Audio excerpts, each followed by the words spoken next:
Ang guhit na para sa akin pagdadaig ipagsapalaran sa mga katatan ang pinagulat kaya naman check na saga.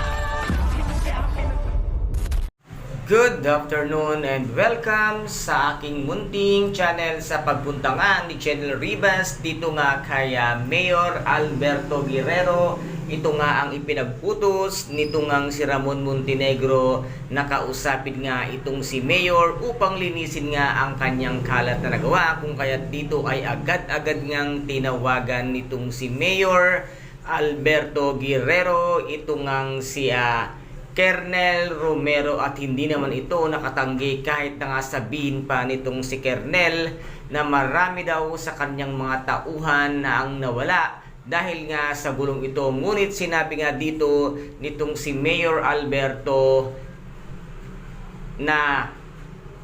wala siyang pakialam kahit ano pa ang nangyari, kahit marami pang mga kapulisan ang nalagas. Ang mahalaga ay tuloy nga ang kanilang pagtatago na itong ang si Ramon Montenegro ay tuluyan na nga itong patay at hindi na nga ito nabuhay pa, kung kaya't walang nagawa itong ang si Kernel Romero dahil nga itong si Mayor Guerrero ang siyang ngang nagluklok sa kanya bilang isang kernel sa ngayon, kung kaya't dito ay susundin niya ang lahat ng ipinag-uutos nga nitong si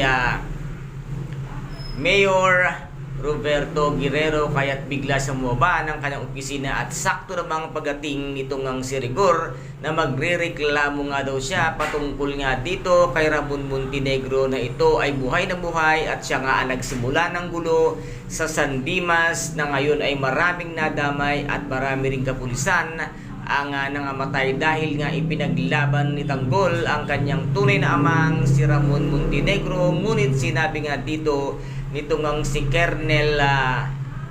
Romero at sinabi nga niyang hindi siya naniniwala sa salita lamang nitong si Rigor hanggat hindi nga nakikita ng kanyang dalawang mata na itong ang si Ramon Montenegro ay buhay pa, at sa ngayon nga ay mananatili itong patay sa kanyang paniniwala at hindi siya naniniwala kay Rigor, kung kaya't dito ay biglang nagulat at napal sa boses itong ang si Rigor na kung bakit hindi raw siya pinaniwalaan, at nang sabihin nga nitong si Kernel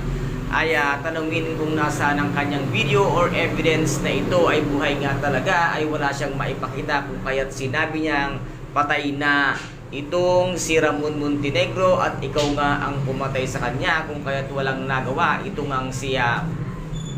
Rigor. At dito naman ay nagulat siya nang makita niyang biglang lalaya na itong si Marites at pinuntahan at nilapitan niya si Marites at tinanong kung saan nga siya kumuha ng pera para pang piyansa, at sinabi naman dito nitong si Kernel Romero ay karapatan niyang makalaya dahil wala naman siyang kasalanan at ikaw ang siyang sinungaling dito at gumagawa ka lamang ng kwento. At dito nga ay medyo nag-init ang ulo ng siraulong si Rigor, kung kaya't wala siyang nagawa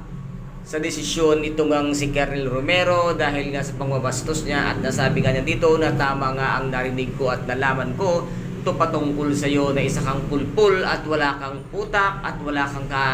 alam-alam na pulis, kung kaya't dito nga ay ipakukulong na ng tuluyan nitong ang si Kernel Romero itong si Rigor dahil nga meron pa siyang kaso sa Inleya sa ginawa nga niyang pagbubugbog dito nga kay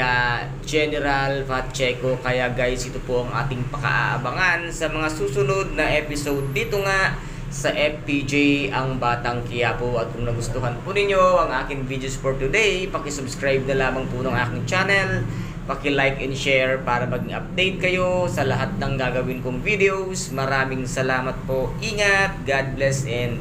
bye bye.